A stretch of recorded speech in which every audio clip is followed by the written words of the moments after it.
रिश्तों को झकझोर कर रख देने वाली यह कहानी उत्तर प्रदेश के मिर्जापुर जिले से जुड़ी हुई है। मिर्जापुर जिला मुख्यालय से तकरीबन 65 किलोमीटर की दूरी पर स्थित है जमालपुर थाना। इसी थाने से 4 किलोमीटर की दूरी पर है जयपट्टी कलां गांव। इस गांव में वैसे तो सभी जाति के लोग रहते हैं, लेकिन यहां पटेल, बियार और दलित बिरादरी के लोग ज्यादा हैं। जमालपुर थाना क्षेत्र के जयपट्टी कलां गांव में संतोष कुमार भारती का परिवार रहता है। परिवार में पत्नी सोनी देवी, 2 बेटियां और एक बेटा वीरेंद्र कुमार हैं। मेहनत मजदूरी और थोड़ी बहुत बंटाई पर खेती लेकर संतोष अपने परिवार का भरण पोषण कर लेता था। अचानक एक दिन ऐसा आया कि संतोष कुमार भारती 47 अचानक से गायब हो गया। काफी खोजबीन के बाद भी जब कोई पता नहीं चला, तो संतोष के बेटे वीरेंद्र कुमार ने जमालपुर थाने में पिता की गुमशुदगी दर्ज करवाई। ये बात मंगलवार 4 अक्टूबर 2022 की है। गुमशुदगी दर्ज होते ही पुलिस ने संतोष कुमार की खोजबीन शुरू कर दी। एसएचओ मनोज कुमार संतोष के घर जाकर परिवार के लोगों से पूछताछ की। घर वालों ने उन्हें बताया कि वह सुबह दिशा मैदान के लिए निकले थे। दोपहर तक उनका पता न चलने पर परिवार के लोगों का रो रो कर बुरा हाल हो गया था। तो दूसरी ओर गांव वाले भी संतोष के अचानक गायब होने को लेकर हैरान हो गए थे। गांव में तरह तरह की चर्चाएं शुरू हो गई थीं। जितने मुंह उतनी बातें होने लगी थीं। सभी लोग सुबह से ही खोजबीन कर थक हार चुके थे कि अचानक संतोष के बेटे वीरेंद्र कुमार का ध्यान अपने पिता के दोस्त रविंद्र गौड़ की तरफ गया, तो वह बिना कोई समय गंवाए रविंद्र गौड़ के घर की ओर बढ़ चला। तभी रास्ते में उसका रविंद्र से सामना हो गया। रविंद्र को देख वीरेंद्र तपाक से पूछ बैठा, चाचा, मेरे पिताजी को आपने देखा है क्या? सुबह से ही वह गायब हैं। शाम होने को है, लेकिन अभी तक उनका कोई पता नहीं चल सका है। ऐसा पहले तो कभी नहीं हुआ है। वीरेंद्र अब भी अपनी बात पूरी कर भी नहीं पाया था कि रविंद्र घबराई हुई आवाज में बोला, ना ना नहीं, मैंने तो नहीं देखा उन्हें। हो सकता हो कहीं गए हों। रविंद्र इतना कहने के साथ नजरें छिपाने लगा था। रविंद्र के मुंह से इतना सुनने के बाद वीरेंद्र अपने घर की ओर लौटने तो लगा था, लेकिन न जाने क्यों उसके मन में विचार आया कि आखिरकार रविंद्र, जो उसके पिता का लंगोटिया दोस्त है, वह घबराया हुआ क्यों है। मन में उठ रही आशंकाओं के हिलोरें जब शांत नहीं हुई, तो वीरेंद्र घर आने के बाद सीधे जमालपुर थाने पहुंच गया। थाने पहुंचकर उसने अपने पिता की गुमशुदगी और पिता के दोस्त रविंद्र के बदले हुए व्यवहार के बारे में जानकारी देते हुए मन में उठ रही आशंकाओं के बारे में एसएचओ मनोज कुमार को अवगत कराया। उसने उनसे गुजारिश की कि एक बार वह अपने स्तर से रविंद्र से पूछताछ करें, तो शायद उसके पिता के बारे में कुछ जानकारी मिल जाए। वीरेंद्र की बात सुनने के बाद एसएचओ को भी कुछ लगा कि एक बार रविंद्र से पूछताछ कर लेने में क्या हर्ज है। इसके बाद बिना देर किए वह अपने हमराही जवानों के साथ रविंद्र गौड़ के घर पहुंच गए। वह घर पर ही मिल गया। रविंद्र से पूछताछ के दौरान उन्हें ऐसा कुछ लगा जैसे कि रविंद्र उनसे जरूर कुछ छिपा रहा है, क्योंकि पूछताछ के दौरान न केवल उसकी आवाज लड़खड़ा रही थी, बल्कि वह नजरें भी चुरा रहा था। इंस्पेक्टर मनोज कुमार रविंद्र गौड़ से सख्ती से कुछ पूछताछ करते कि इसके पहले ही मौके पर काफी संख्या में गांव वालों की जुटी भीड़ और पुलिस जवानों की नजर रविंद्र के पुराने शौचालय के अंडरग्राउंड टैंक के पास गई।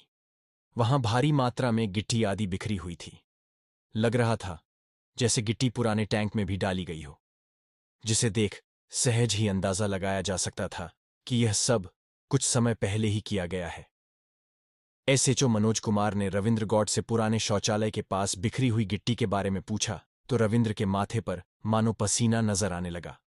वह पसीने से न केवल तरबतर हो गया था, बल्कि थर-थर कांपने भी लगा था। उसके मुंह से शब्द ही नहीं निकल पा रहे थे। एसएचओ रविंद्र गौड़ को अपने साथ थाने ले आए। थाने में आते ही एसएचओ ने रविंद्र से दोबारा पूछताछ शुरू की।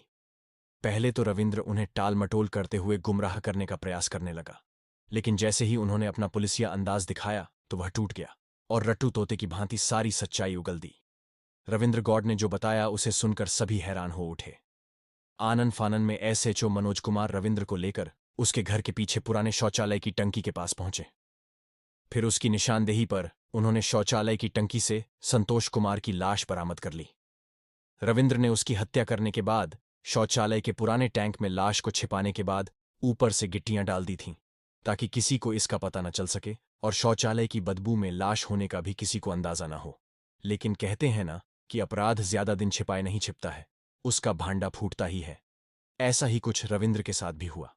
मौके पर रविंद्र के मकान के शौचालय के टैंक से गायब संतोष कुमार की लाश मिलने की खबर पूरे गांव में न केवल जंगल की आग की तरह फैल गई थी, बल्कि मौके पर मौजूद लोग भी आक्रोशित हो गए थे और उन्होंने रविंद्र व पुलिस पर पत्थराव कर दिया। इस दौरान पुलिस ने लाठीचार्ज कर किसी तरह भीड़ को तितर-बितर किया। पत्थराव में रविंद्र के अलावा एसआई रामजान यादव, कांस्टेबल विपिन, सत्येंद्र, विजय, नीरज आदि भी घायल हो गए। ग्रामीणों के उग्र तेवर देख पुलिस को न केवल मौके पर भारी संख्या में आसपास के थानों की पुलिस फोर्स और पीएसी बुलानी पड़ी, बल्कि कड़ी मशक्कत के बाद किसी प्रकार आरोपी रविंद्र को पुलिस कस्टडी में लेकर उसे व घायल पुलिस वालों को अस्पताल भिजवाया, जहां से उसे प्राथमिक उपचार के बाद ट्रामा सेंटर वाराणसी रेफर कर दिया गया था, जबकि पुलिस कर्मियों को प्राथमिक उपचार के बाद घर भेज दिया गया। सूचना मिलने पर सीओ चुनार रामानंद राय, एएसपी ऑपरेशन महेश अत्री भी मौका मुआयना करने के साथ साथ मौके पर डटे रहे। कुछ घंटों बाद एसपी मिर्जापुर संतोष कुमार मिश्रा ने भी घटनास्थल का निरीक्षण करते हुए हालात के बारे में पूरी जानकारी हासिल की। इसके बाद पुलिस ने वीरेंद्र कुमार की तरफ से रविंद्र के खिलाफ आईपीसी की धारा 302 और 201 और 120 और 32 वी एससी एसटी एक्ट के तहत रिपोर्ट दर्ज करा दी। रविंद्र गौड़ से पूछताछ करने के बाद पुलिस ने उसके बेटे गौतम गौड़ 19 और मृतक की बेटी सुमन डॉसी को भी गिरफ्तार कर लिया। एसपी संतोष कुमार मिश्रा ने 6 अक्टूबर 2022 को पुलिस लाइन सभागार में मीडिया से बातचीत के दौरान मामले का खुलासा करते हुए बताया कि संतोष कुमार भारती की हत्या में उसकी सगी बेटी सुमन, उसके प्रेमी रविंद्र प्रसाद गौड़ और रविंद्र के बेटे गौतम गौड़ का हाथ है। यानी 40 वर्षीय रविंद्र प्रसाद गौड़ मृतक की बेटी सुमन से प्यार करता था। प्रेस वार्ता में तीनों आरोपियों ने संतोष कुमार की हत्या करने की बात स्वीकार करते हुए उसकी हत्या से जुड़ी जो कहानी बताई वह हर किसी को सोचने पर मजबूर कर रही थी। रिश्तों की बुनियाद को झकझोर कर रख देने वाली वह खौफनाक कहानी कुछ इस प्रकार है। उत्तर प्रदेश के मिर्जापुर जिले के जयपट्टी कलां गांव निवासी संतोष कुमार भारती 47 का अपना एक भरा पूरा परिवार था। परिवार में बीवी, एक बेटे सहित 2 बेटियां थीं। बात आज से कोई 30 साल पहले की है। जयपट्टी कलां गांव में रविंद्र प्रसाद गौड़ अलीनगर जनपद चंदौली से आकर बस गया था। उसने यहां गांव में एक आटा चक्की लगा ली। इसके साथ ही उसने झाड़ फूंक का भी काम शुरू कर दिया। गांव में कारोबार और आमदनी बढ़ने के साथ रविंद्र गौड़ ने पैसे का लेन देन भी शुरू कर दिया था। वक्त जरूरत पड़ने पर वह लोगों की मदद कर दिया करता था, बदले में वह सूद वसूला करता था। इससे उसकी पहचान गांव में और भी मजबूत हो गई थी। आटा चक्की पर आते जाते समय रविंद्र की मुलाकात संतोष कुमार से हो गई थी। इसके बाद उन दोनों की दोस्ती भी गहरी हो गई थी, क्योंकि दोनों शराब पीने के लती थे, सो दोनों की खूब पटने लगी थी। रविंद्र संतोष के घर भी आने जाने लगा था। खाने पीने से लेकर वक्त जरूरत पड़ने पर वह संतोष की गाहे-बगाहे मदद भी कर दिया करता था। संतोष के घर बराबर आने जाने के दौरान रविंद्र न केवल उसके पूरे परिवार से घुल मिल गया था, बल्कि संतोष के परिवार पर रविंद्र की बुरी नजर भी टिक गई थी। खास करके वह संतोष की पत्नी सोनी के प्रति बुरा भाव रखने लगा था। लेकिन इसमें जब वह सफल नहीं हो पाया तो उसने अपनी आंखें संतोष की सयानी होती बेटी सुमन पर गड़ा दी थीं। 42 वर्षीय सुमन उम्र के ऐसे पड़ाव पर पहुंच चुकी थी जिसके गदराए हुए बदन को देखकर रविंद्र अपना आपा खो बैठता था। लेकिन उसे ऐसा कोई अवसर नहीं मिल पा रहा था जब वह अपने मन की बात सुमन से कह सके। अपनी उम्र से आधी उम्र की बेटी समान सुमन को पाने की ख्वाहिशों में वह इस कदर पागल और दीवाना हो गया था कि अक्सर संतोष के घर किसी न किसी बहाने पहुंच जाया करता था। कभी पानी के बहाने तो कभी अन्य बहानों के जरिए वह सुमन को छू लिया करता था। पहले तो सुमन उसे नजरअंदाज करती रही, क्योंकि वह उसे चाचा कहती थी। सुमन उम्र के उस पड़ाव पर पहुंच चुकी थी जो हर इशारों और स्पर्श को समझ सकती थी।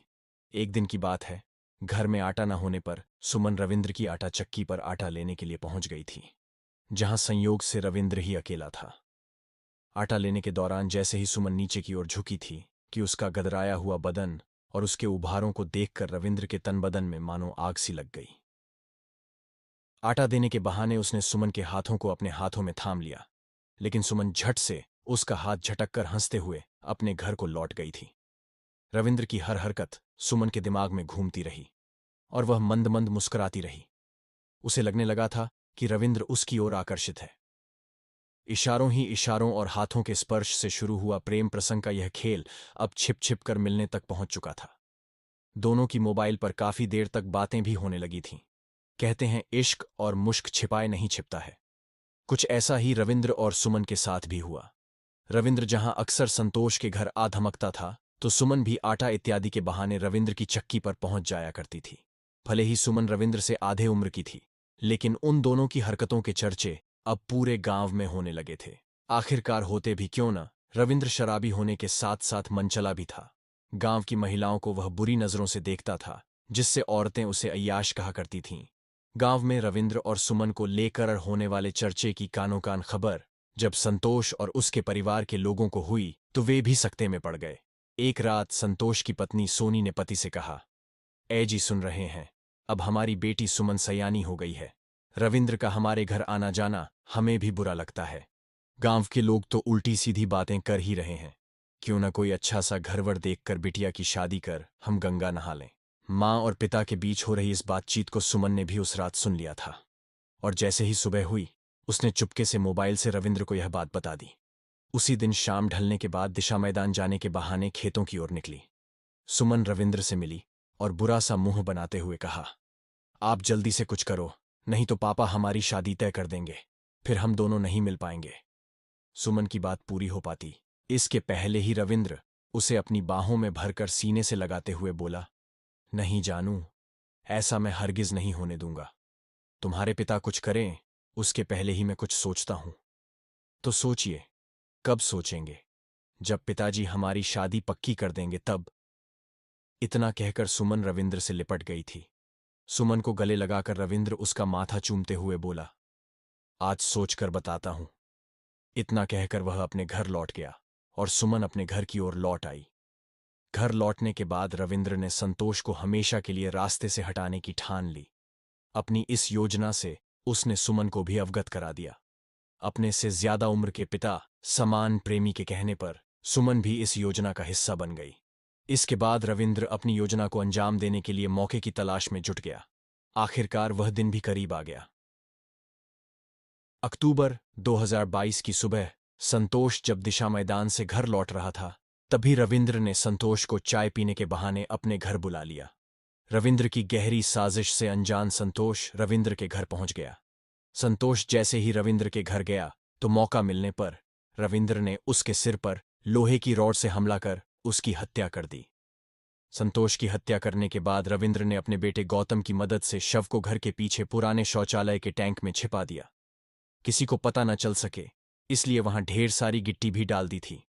टैंक में लाश छिपाकर रविंद्र बेफिक्र हो गया था।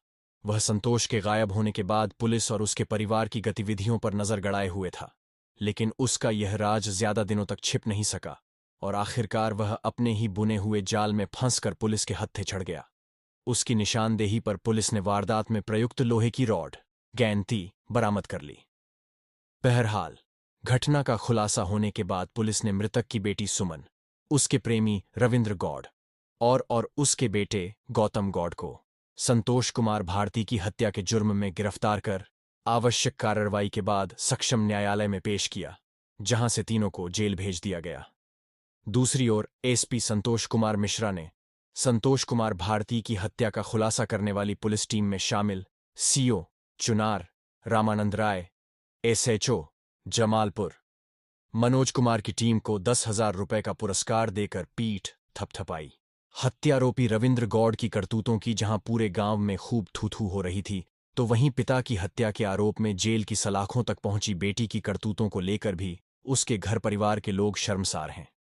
जिस बेटी को ब्याह कर उसके जीवन को संवारने का सपना मां बाप ने पाल रखा था, वह तो चकनाचूर हुआ ही, मां की मांग का सिंदूर भी उजड़ गया।